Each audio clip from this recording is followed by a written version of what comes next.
सबसे पहले तो सुन के विश्वास ही नहीं हुआ कि ऐसा कुछ भी सुनने को मिलेगा।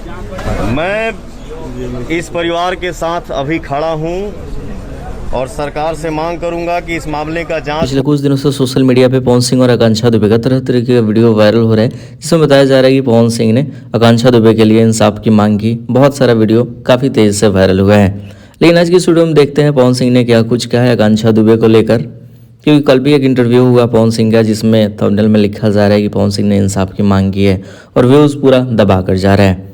तो देखते हैं सच्चाई आज के इस वीडियो में। उससे पहले चैनल को सब्सक्राइब नहीं किया तो कर ले, ताकि ऐसे ही अपडेट सबसे पहले आपके पास पहुंचे। तो सच्चाई ये है कि अब तक पवन सिंह ने आकांक्षा दुबे के लिए एक पोस्ट किया है, स्क्रीन के ऊपर दिखाई दे रहा होगा। फेसबुक पे भी पोस्ट है और इंस्टाग्राम ऑफिशियली पेज पे देखने को मिल जाएगा।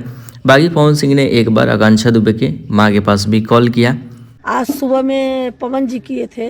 पवन सिंह जी? हाँ, पवन सिंह जी किए थे, पर मेरे देवर ने उठाया था फोन। इसके अलावा जितना सारा वीडियो दिखाया जा रहा है सारा का सारा वीडियो फेक है और पुरानी वीडियो है। सोचिए वीडियो बनाकर अपडेट देते हैं। चैनल को सब्सक्राइब कीजिए, शेयर कीजिए। मिलते हैं बहुत जल्द किसी नए वीडियो के साथ।